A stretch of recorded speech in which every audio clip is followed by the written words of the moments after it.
Hedges can support the most extraordinary amount of wildlife. About 10 years ago, I spent 2 years looking at this hedge we see here to see just how many species of plants and animal and fungus I could find in it. And with a lot of help from experts, managed to actually find over 2,000 species. Those are things big enough to see with the naked eye. There's probably more like 3,000 species in this one hedge alone. And as you can see, it's just a Devon hedge. There's nothing particularly special about it.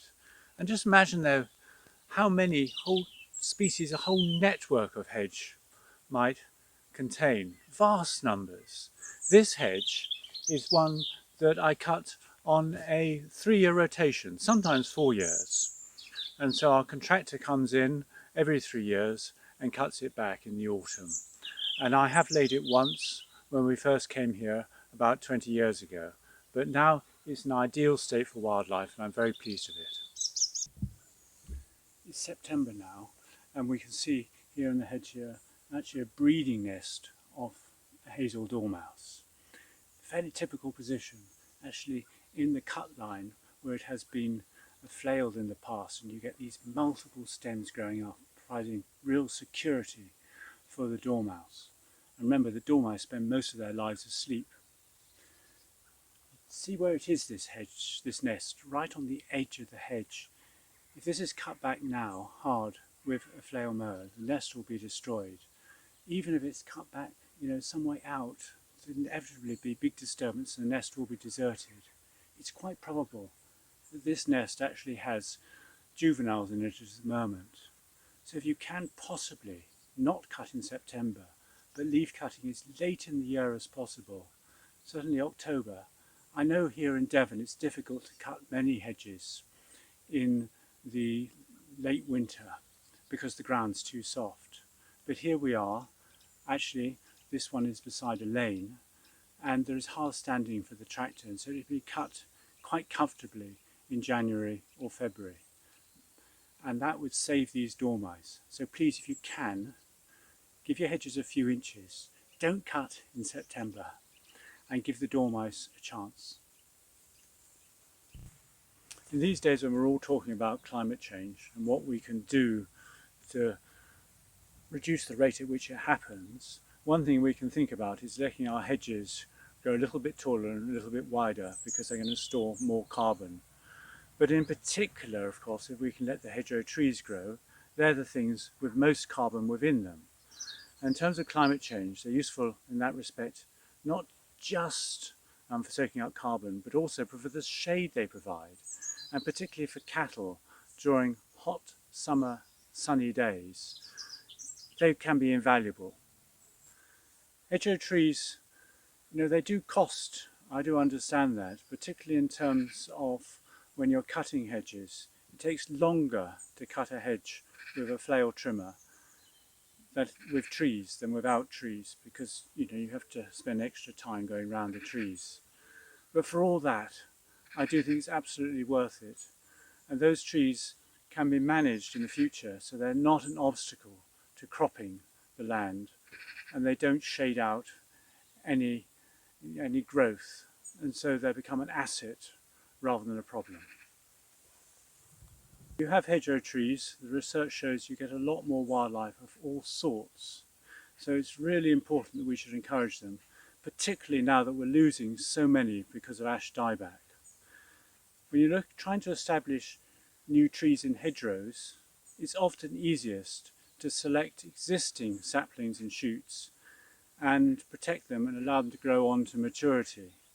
Planting into hedges can be difficult because of the intense competition for nutrients and light. Nearly always of our Devon hedges, just given a chance, there is sufficient material already there to provide the next generation of hedgerow trees. So please do let them grow if you possibly can. Devon Whitebeam, Devon's most special tree, found nowhere else in the whole world, apart from a little few trees in southeast Ireland, but really it's endemic. It's just found here in Devon. An attractive tree, the berries are edible, the flowers are lovely and white, and it's something we really should be planting a lot more of, because it really is unique to this area. So there are quite a few really special species that occur in Devon hedges. One of those special species is the brown hair streak butterfly.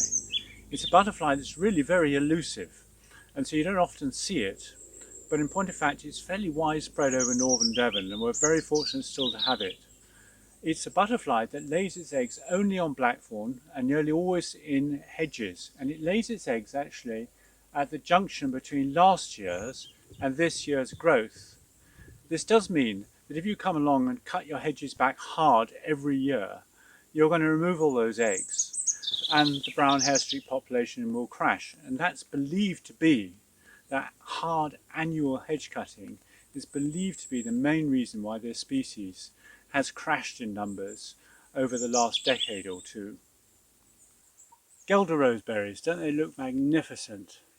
This is a bush that hasn't been cut heavily back for a number of years now, and as a result it's developed this really rich crop of berries. If it had been cut back hard, there would be nothing there at the moment at all. You know, if you can just leave the occasional bush like this to grow to maturity, the rewards can be fantastic, really big crops of berries. For a hawthorn tree, for example, you leave that to grow to maturity, it can produce as many berries as literally hundreds of meters of regularly cut hedgerow. This hedge here, I'm actually really pleased with. I do know for a lot of farmers, this may not suit them because it's grown out so far into the field. But what we've got here is we've got the hedge and then we've got a really good bramble margin. Now these brambles are superb for dormice and for nesting birds. I mean, you look in this, chaffinches, all sorts of stuff are going to be nesting in there. And the slightly scalloped edge you see means that you've got lots of sheltered little hollows and places for all your butterflies and other small creatures. They like that particularly. And then I've left the field margin uncut, or at least I only cut it once every few years. That again allows more flowers to develop, a greater structure in the vegetation and more wildlife. So from my point of view, this is almost the ideal hedge structure. So this hedge was cut last winter and has now got 1 year's growth on it. I shall leave it for another 2 years at least before cutting it again. Now, I know at the moment there's a lot of concern about cutting hedges on a 3-year rotation because for 3 different reasons really. First of all, it can damage the flails, and it's true that if you don't have heavy duty equipment then that can be a problem, although for most contractors it's not. Secondly, people worry that if you cut every 3 years then the hedge becomes gappy at the bottom quicker than it would do otherwise. But in point of fact, research done on behalf of DEFRA hasn't shown that to be an absolute problem.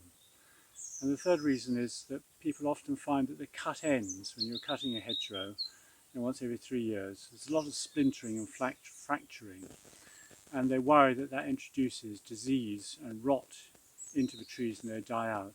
But that doesn't seem to occur, and indeed hedges that are cut heavily, after with 3 years growth or even more, by next July you wouldn't know it had happened. The regrowth is extraordinarily strong. Our native trees and shrubs are very resilient to the type of damage caused by the flail.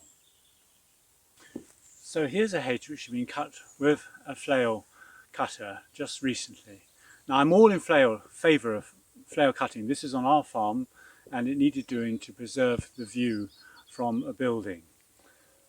It's a quick and efficient way of cutting hedges, but here you can see the contractor has just actually cut very low and cut back to the previous cutting line, and you're developing hard knuckles, mop-headed growth. Now that's all very well. The tree, or in this case it's a willow, that'll survive fine, it'll grow back. It'll grow back from much harsher treatment than that. But because there is none of the young growth left, there's no chance of any flowers or berries or nuts developing on trees like this that are cut so heavily. Here we've had this hedge cut back at this time of the year actually to keep the access down the lane clear. But the contractor here, he hasn't cut hard back to the previous growth line. He's left 6 inches here, and that's really valuable because it means that some berries survive the cutting, but it also means that there's some new growth for flowers to develop on next year, and in turn there will be more berries and flowers next year as well. So a really good thing to do. Don't cut back hard unless you actually have to. Allow the hedge to grow up and out a little bit. Give it a few inches.